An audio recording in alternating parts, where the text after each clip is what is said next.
Hey, Brian from Garage Mahal. Today I just got this optical level, like for surveying and measuring grade and stuff like that. So this is everything that comes in a box.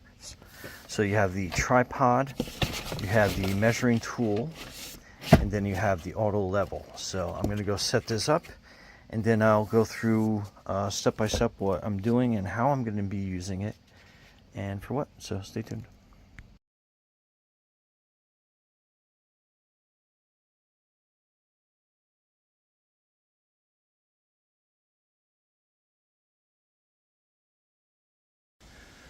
Okay, so that's the stick out there. I'm waiting for my helper to come, but we have to level the back of the garage because it's obviously the initial retaining wall, if you can call it that, kind of slid away, so we are going to have to build a bigger, beefier one. Thus the level, a string and level just won't work because we're going to be using a backhoe to dig out the level point on the trench to start laying the 6x6s, railroad ties. So anyway, so this is a setup, and it has these cool foot levers to push that into the ground, so you can make sure that you have that set up. It has the bubble display prism. Let me get that to focus a little bit better.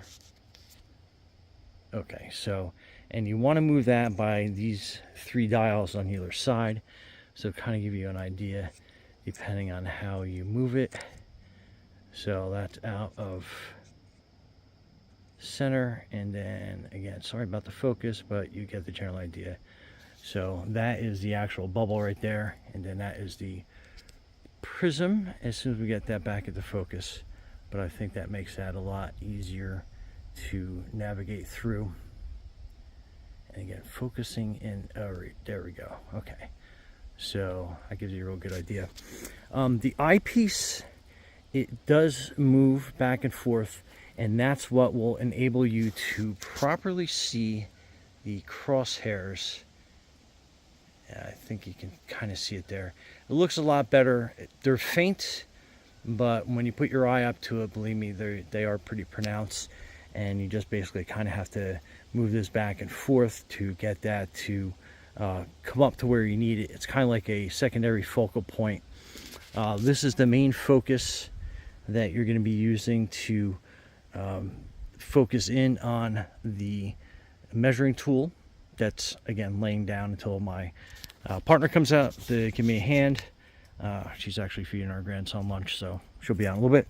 And then this ring moves, so you can line that up to your 0-degree point.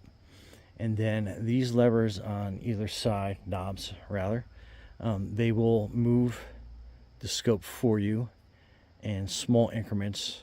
You can also do it by hand for some quick, easy measurements, but it's nice to know that you can zero it out or put it on any degree, like your 310 degree mark, and then you can use the knob to slowly move it, or you can do it by hand, so if you need small increments to move back and forth.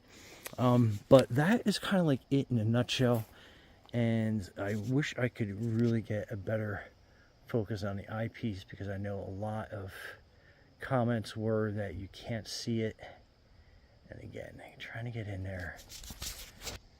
So hopefully you can kind of see the crosshairs there. And again, when your eye is on it, and then you are able to move this eyepiece around. Sorry if it keeps moving, but that will help you make that. Man, that is hard to focus in on that little lens, but hopefully you can kind of see them there. Let me get it on a transit. So there, I think that is a great view. And again, with your eye on that lens, they will get a lot more pronounced. But let me try to see if I can't.